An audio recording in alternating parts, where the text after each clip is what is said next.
Demi Allah saya bersumpah. Demi Allah saya bersumpah bahwa saya akan setia dan taat kepada Undang-Undang Dasar Negara Republik Indonesia tahun 1945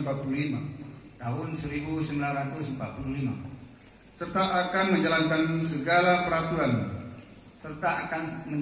segala peraturan perundang-undangan dengan seluruh-seluruhnya.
Cepat dalam mengimplementasikan kegiatan anggaran ya di pemerintah daerah, terutama anggaran 2021 ini cepat dieksekusi sehingga dapat langsung dinikmati oleh masyarakat. Nah, itu.